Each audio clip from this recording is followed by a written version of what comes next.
नमस्कार मित्रों, मैं डॉक्टर राजकुमार रियांश हिंदी यूट्यूब चैनल में पुनः आप लोगों का स्वागत करता हूं।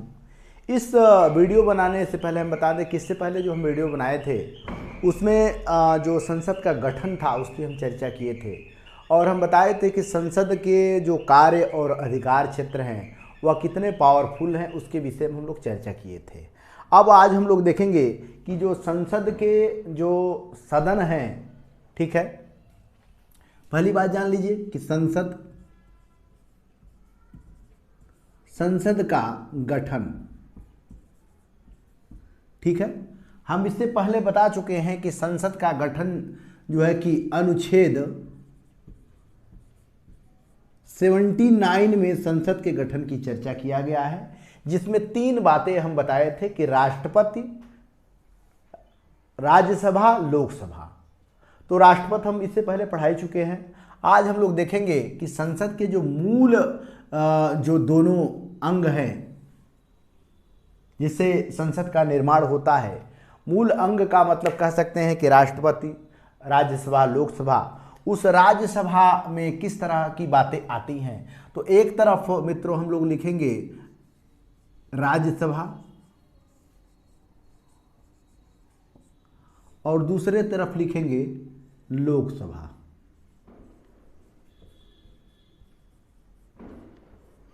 ठीक है, राज्यसभा और लोकसभा। तो राज्यसभा की चर्चा हमने क्या कहा था कि राज्यसभा का किस क्या बोलते हैं अनुच्छेद में चर्चा की गई है।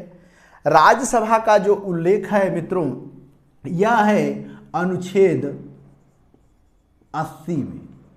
अनुच्छेद 80 में क्या हुआ है कि चर्चा की गई है कि संसद का एक जो उच्च सदन है, संसद का उच्च सदन, अस्थाई सदन क्या है, ये उच्च सदन भी है, आबलिक अस्थाई सदन भी है। संसद का उच्च सदन या अस्थाई सदन ये राज्यसभा होगा। पहली पॉइंट कि ये उच्च सदन और राज्यसभा मतलब ये दोनों, और इसी अनुच्छेद 80 में ही यह बात तय की गई है। यानी अनुच्छेद 80 में ही मित्रों ध्यान रखिएगा, अनुच्छेद 80(1) या अनुच्छेद 80(a) जो कहता है, यह कहता है कि राज्यसभा में अधिकतम, राज्यसभा में सीट, ठीक है, राज्यसभा सीट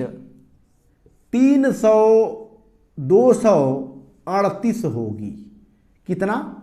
238। ये कौन कह रहा है? यही अनुच्छेद 80(a) जिसमें राज्यसभा की चर्चा की गई है। तो इसमें सीटों की संख्या कितनी है? 238। लेकिन इसी में क्या होता है कि यही जब हम लोग आगे पढ़ते हैं तो अनुच्छेद 80 का जो तीसरा पार्ट है, अनुच्छेद 80 का जो तीसरा मतलब कह सकते हैं कि जो अनुच्छेद है तीसरा, उसमें यह बातें तय की गई है कि राष्ट्रपति क्या होगा? राष्ट्रपति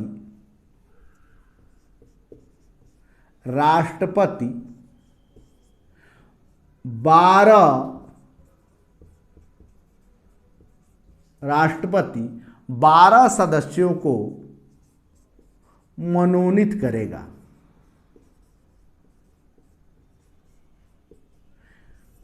बारह सदस्यों के क्या करेगा? मनोनीत करेगा मित्रों, ठीक है, 12 सदस्यों को मनोनीत करेगा। और 12 सदस्यों को जब मनोनीत कर देता है मित्रों तो क्या होता है कि ये 338 प्लस 12, अब कितने हो गए?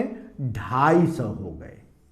तो मित्रों ध्यान रखिएगा कि अब जो राज्यसभा की सीट है कितनी हो गई?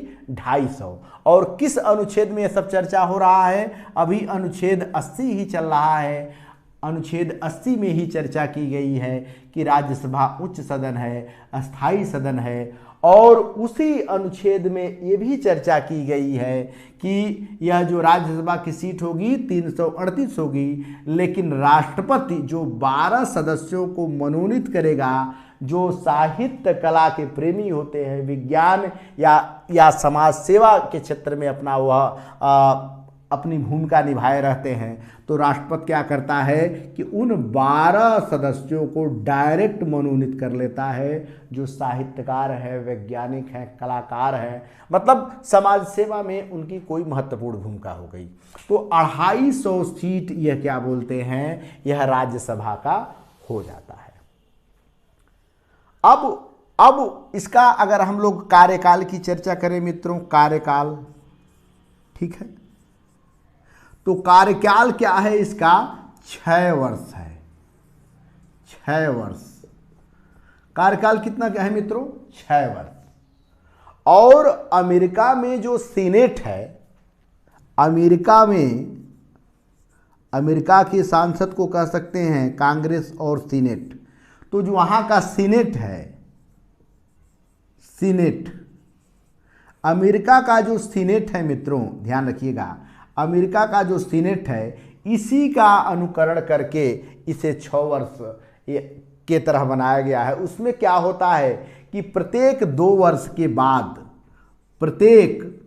ठीक है, 2 वर्ष के बाद, कितने, 2 वर्ष के बाद, 2 वर्ष के बाद क्या होता है कि 1/3 सदस्य, 1/3 सदस्य पदमुक्त हो जाते हैं।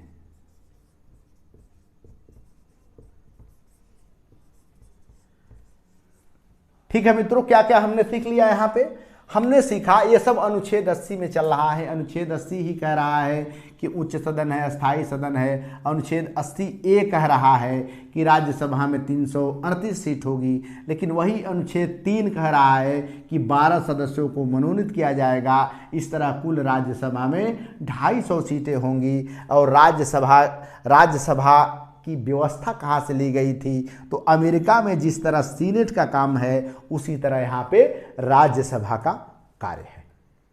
अब इसके बाद महत्वपूर्ण पक्ष क्या होता है मित्रों, इसके बाद महत्वपूर्ण पक्ष पे हम लोग ध्यान दें कि यह तो हो गया, इसमें सीट की व्यवस्था हो गई, इसमें कार्यकाल का व्यवस्था हो गया। अब हम लोग आते हैं कि राज्यसभा के सदस्यों की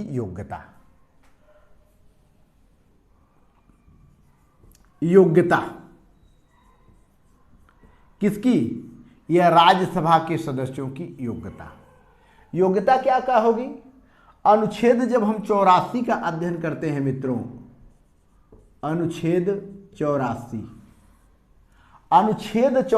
में क्या क्या लिखा गया है, अनुच्छेद 84 में लिखा गया है कि जो राज्यसभा में जाएगा, किसमें, राज्यसभा में, ठीक है, राज्यसभा की सदस्य जो होंगे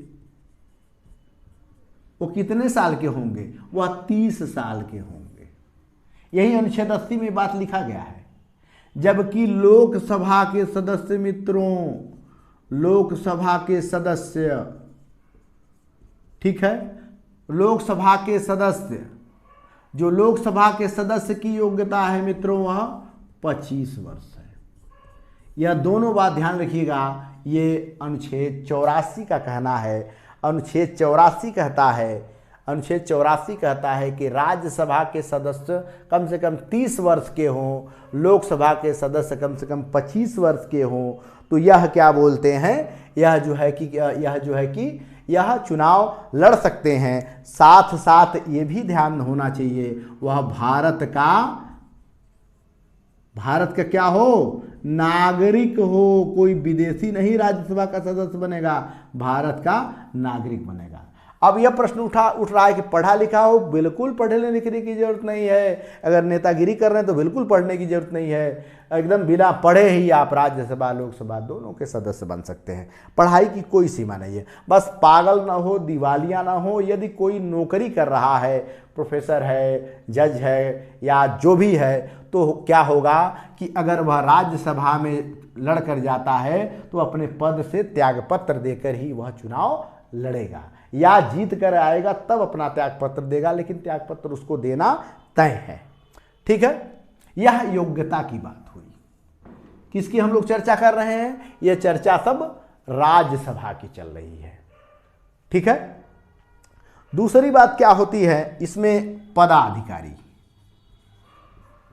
पदाधिकारी, ठीक है, कितने पदाधिकारी होते हैं? पदाधिकारी मित्रों, पदाधिकारी की जब हम लोग चर्चा करते हैं तो क्या होता है, हमको अनुच्छेद 89 याद आता है। अनुच्छेद 89, अनुच्छेद 89 में क्या होता है? अनुच्छेद 89 में ही कहा गया है कि उपराष्ट्रपति, मित्रों ध्यान रखिएगा, उपराष्ट्रपति पदेन सभापति होगा।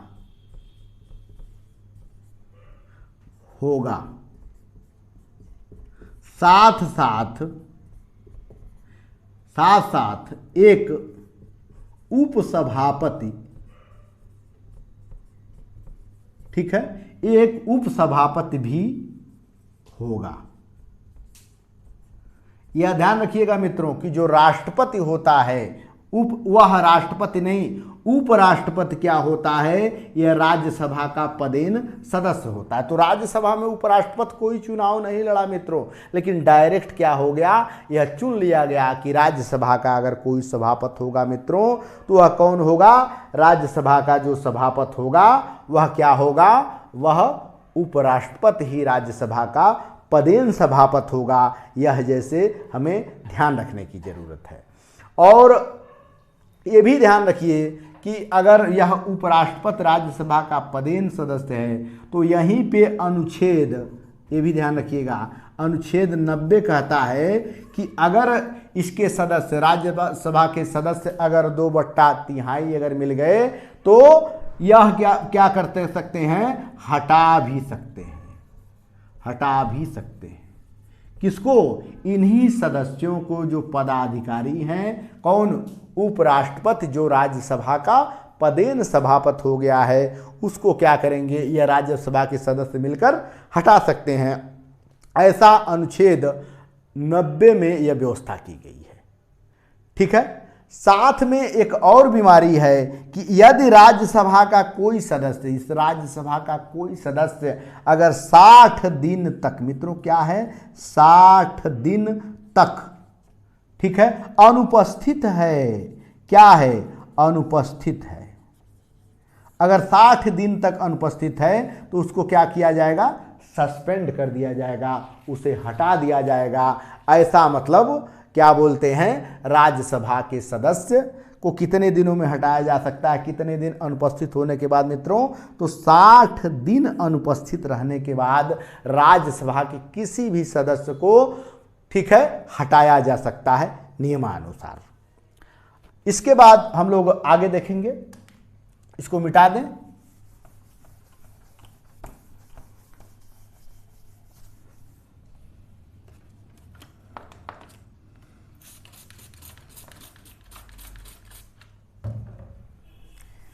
राज्यसभा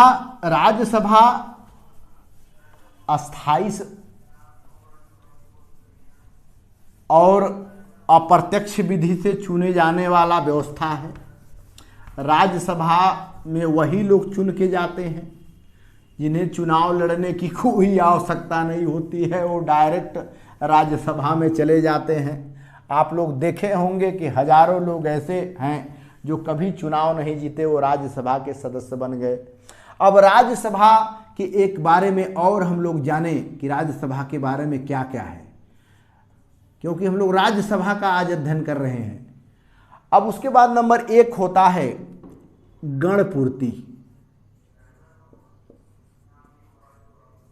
देखिए मित्रों, गणपूर्ति क्या होती है? गणपूर्ति का मतलब ये होता है कि जब हम लोग अनुच्छेद 100 की चर्चा करते हैं, अनुच्छेद 100, अनुच्छेद 100 कहता है, संविधान का अनुच्छेद 100 कहता है, वह क्या कहता है कि या राज्यसभा हो, ठीक, या लोकसभा। भैया राज्यसभा हो या लोकसभा, जितने सदस्य हैं उन सदस्य, राज्यसभा हो या लोकसभा, गणपूर्ति करने के लिए, ठीक है, सदस्यों की 1/10 संख्या होना चाहिए। कितना? 1/10 संख्या होना चाहिए। कितना? ये अनुच्छेद 100 कहता है कि राज्यसभा या लोकसभा की गणपूर्ति के लिए, मतलब जब उसमें बैठे लोग, जैसे जो नहीं वो बोलते रहते हैं इधर उधर की बातें जो बिल्कुल यथार्थ के धरातल से ऊपर होता है, तो वो उसको गणपूर्ति कहते हैं कि उसमें सारे लोग बैठकर पंचायत जो करते हैं, कम से कम 1/10% लोग होना चाहिए, तो वह गणपूर्ति मानी जाएगी। अब इसके बाद राज्यसभा का जो सबसे महत्वपूर्ण चीज़ है कि राज्यसभा को कितने अधिकार मिले हैं, राज्यसभा के अधिकार की हम लोग चर्चा जब करें तो अब नई हेडिंग आप लोग दे सकते हैं, राज्यसभा का अधिकार। राज्यसभा का अधिकार।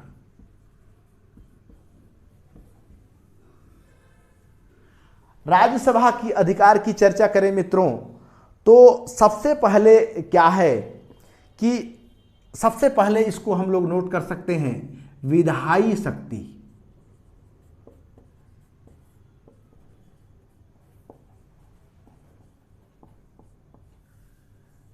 विधायी शक्ति का मतलब होता है कानून निर्माण की शक्ति, ठीक है। अनुच्छेद 108, अनुच्छेद 108, विधायी शक्ति कौन दे रहा है? अनुच्छेद 108, यदि किसी साधारण विधेयक के संबंध में लोकसभा राज्यसभा में मतभेद उत्पन्न हो जाता है तो उस विधेयक पर दोनों सदनों की संयुक्त बैठक होगी। यह कौन कह रहा है? 108 कह रहा है। विधायी शक्ति का मतलब अगर कोई भी कानून का निर्माण चल रहा है या कोई बात हो गई, ठीक है, और यहां क्या हो गया मित्रों कि राज्यसभा, ठीक है, और लोकसभा,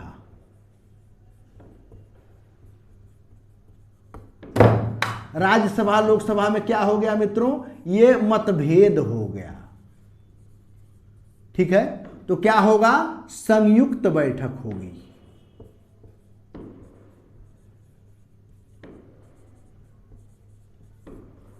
कब? जब राज्यसभा लोकसभा में अगर कोई मतभेद हो गया, कोई कानून का निर्माण हो रहा है, तो जब संयुक्त बैठक होगी, अनुच्छेद 108 कह रहा है कि दोनों लोग बैठकर विचार करेंगे और जब बहुमत मिलेगा तभी वह कानून का निर्माण होगा। ये अनुच्छेद 108 याद रखिएगा। इसी अनुच्छेद 108 के तहत लोकसभा और राज्यसभा की संयुक्त बैठक एक साथ होती है। कब?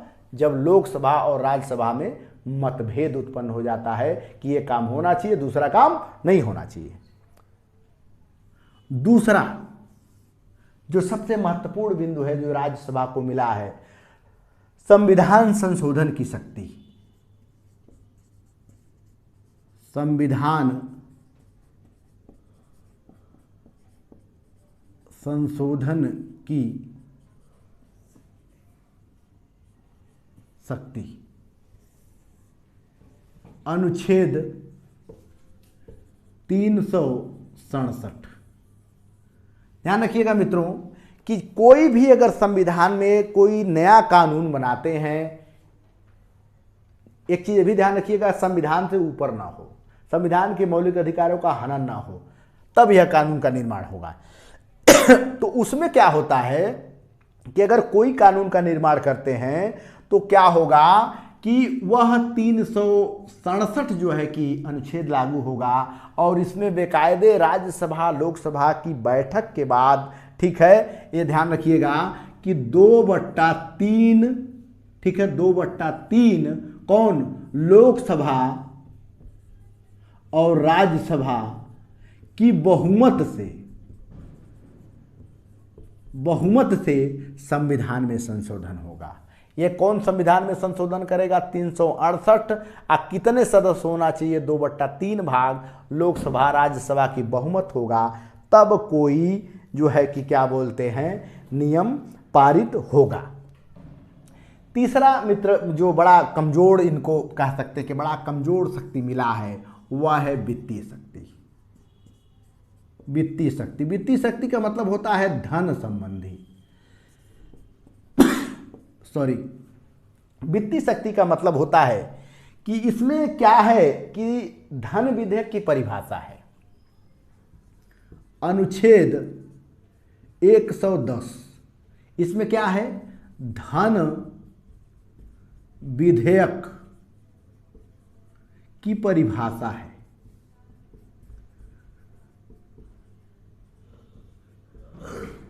ध्यान रखिएगा मित्रों कि अनुच्छेद 110 लगभग कंपटीशन में कई बार पूछा जा चुका है। अनुच्छेद 110 कौन सा धन संबंधी विधेयक है, कौन सा धन संबंधी विधेयक नहीं है, इस पे अनुच्छेद 110 विचार करता है और ये लोकसभा का अध्यक्ष पारित करता है कि कौन धन विधेयक है, कौन धन विधेयक नहीं है। लेकिन अनुच्छेद 110 की जब हम लोग चर्चा करते हैं मित्रों, तो राज्यसभा को बड़े कम शक्ति मिली है। लोकसभा क्या करता है कि धन विधेयक, कोई भी धन कहाँ खर्च करना है, कैसे खर्च करना है, कितना धन लगाना है, लोकसभा पारित करता है, राज्यसभा में भेजता है।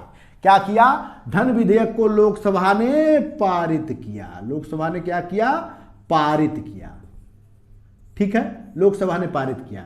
भेजा कहाँ मित्रों, राज्यसभा में, राज्यसभा में भेजा, राज्यसभा में क्या किया, भेज दिया पारित होने के लिए। अब ये बेचारा विधायी शक्ति को मात्र 14 दिन तक रोक सकता है, 14 दिन, ठीक है, 14 दिन तक राज्यसभा रोक सकता है।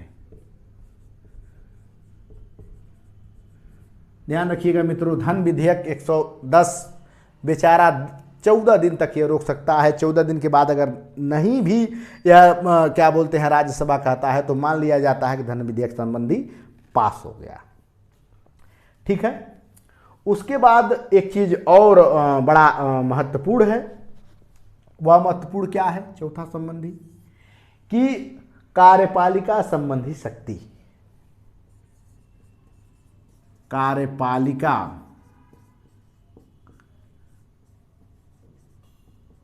संबंधित शक्ति, कार्यपालिका संबंधित शक्ति।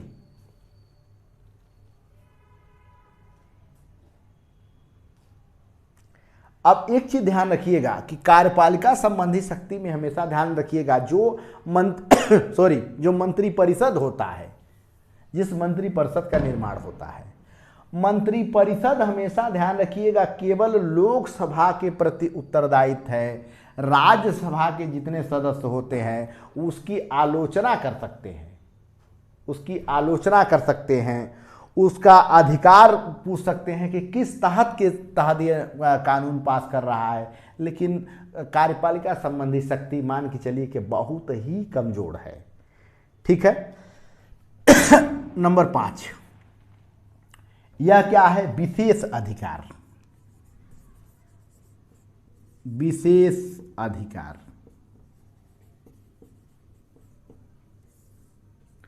विशेष अधिकार में मित्रों क्या है कि अनुच्छेद 249, अनुच्छेद 249, अनुच्छेद 249 कहता है कि राष्ट्रहित के महत्व के विषय में, ठीक है, राज्यसभा प्रस्ताव पारित करके, राज्यसभा, ये केवल राज्यसभा को व्यवस्था मिला है कि राज्यसभा, ठीक है, प्रस्ताव पारित करके राष्ट्र हित में कोई भी कानून का निर्माण कर सकती है। राष्ट्र हित में, ध्यान रखिएगा मित्रों कि राष्ट्र हित में कानून का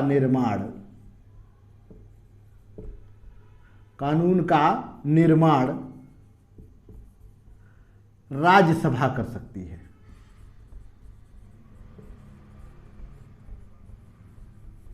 यह बहुत ही विशेष अधिकार है। 249 हमेशा ध्यान रखिएगा। और एक और महत्वपूर्ण, बहुत बढ़िया इसको अधिकार मिला है, वह क्या है? अनुच्छेद 312। अनुच्छेद 312। अनुच्छेद 312 में मित्रों क्या होता है कि अनुच्छेद 312 राज्यसभा, ठीक है, राज्यसभा 2/3, कितना? 2/3 बहुमत के आधार पर, ठीक है, कौन? राज्यसभा के सदस्य 2/3 बहुमत के आधार पर क्या करेंगे? अखिल भारतीय सेवाएं स्थापित कर सकते हैं। अखिल भारतीय सेवाएं स्थापित कर सकते हैं।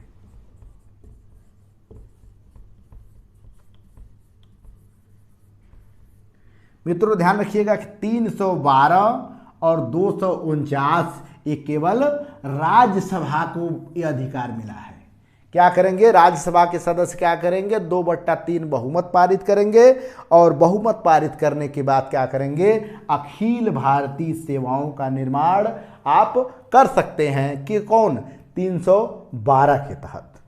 और फिर क्या होता है कि इस राज्यसभा का एक और बड़ा महत्वपूर्ण का कार्य है मित्रों कि ये राष्ट्रपति, ठीक है, राष्ट्रपति आबलिक उपराष्ट्रपति, राष्ट्रपति और उपराष्ट्रपति के निर्वाचन में भाग लेते हैं। निर्वाचन में भाग लेते हैं। तो यह हमारे राज्यसभा के जो महत्वपूर्ण बिंदु थे उस पे हमने टीका टिप्पणी लगभग कर दिया है। इसके बाद वाले वीडियो में हम लोग देखेंगे कि राज्यसभा से भिन्न कैसे लोकसभा है और लोकसभा को क्यों राज्यसभा से अधिक ताकत मिली है और राज्यसभा को क्यों कम ताकत मिली है, ठीक है। इसके बारे में इसके बाद वाले हम लोग वीडियो देखेंगे। बहुत बहुत धन्यवाद मित्रों, बहुत बहुत धन्यवाद।